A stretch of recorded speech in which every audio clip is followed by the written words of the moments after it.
Hi friends, ഞാൻ ഇന്ന് കേരളത്തിൽ പരമ്പരാഗതമായി ചെയ്തിരുന്ന മട്ടൻ വരട്ടിയത് ഉണ്ടാക്കുന്നതാണ് കാണിക്കുന്നത്. 1 കിലോ മട്ടനാണത്. ഇതിൽ 5 ടേബിൾ സ്പൂൺ ടോഡി വിനീഗർ ഒഴിച്ച് നല്ലതുപോലെ മിക്സ് ചെയ്തിട്ട് വെള്ളമൊഴിച്ച് കഴുകി കളയുക. 2-3 പ്രാവശ്യം വെള്ളമൊഴിച്ച് കഴുകണം.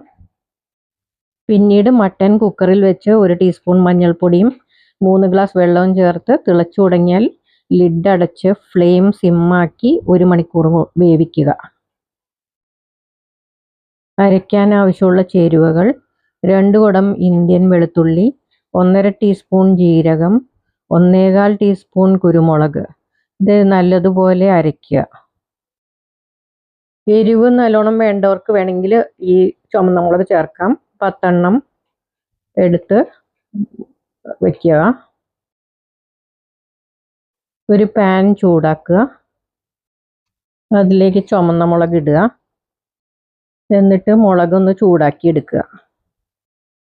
എന്നിട്ട് അത് പ്ലേറ്റിലോ പാത്രത്തിലേക്കോ മാറ്റുക. മുളകിൻ്റെ ചൂടാറിയതിന് ശേഷം അതിൻ്റെ ഞെട്ടി കളയുക. വലിയ തരികളായിട്ട് പൊടിച്ചെടുക്കുക. ഒരു പാനിൽ 2 സ്പൂൺ എണ്ണ ഒഴിച്ചിട്ട് ചൂടാക്കുക. അതിലേക്ക് അരപ്പൊഴിച്ചിട്ട് ഇളക്കുക. അതിലേക്ക് വേവിച്ച് വെച്ച മട്ടൻ ഇടുക. ഇത് 10-20 സെക്കൻഡോളം ഇളക്കിക്കൊണ്ടിരിക്കണം. ഇളക്കുന്നതിനിടയിൽ 2 ടീസ്പൂൺ കല്ലുപ്പിടുക.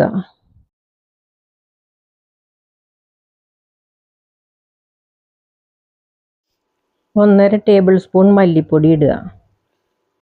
ഇനി 1 പിടി കറിവേപ്പിലയും 1 ടേബിൾ സ്പൂൺ വെളിച്ചെണ്ണയും ഒഴിക്കുക. എന്നിട്ട് നല്ലപോലെ ഇളക്കി എല്ലാം യോജിപ്പിച്ചെടുക്കുക. ഇത്രയുമാണ് പരമ്പരാഗത രീതിയിലുള്ള മട്ടൻ വരട്ടിയത്. ഇനി നല്ല എരിവ് ആവശ്യമുള്ളവർക്ക് മുളക് പൊടി ചേർത്ത് നല്ലോണം ഇളക്കാം.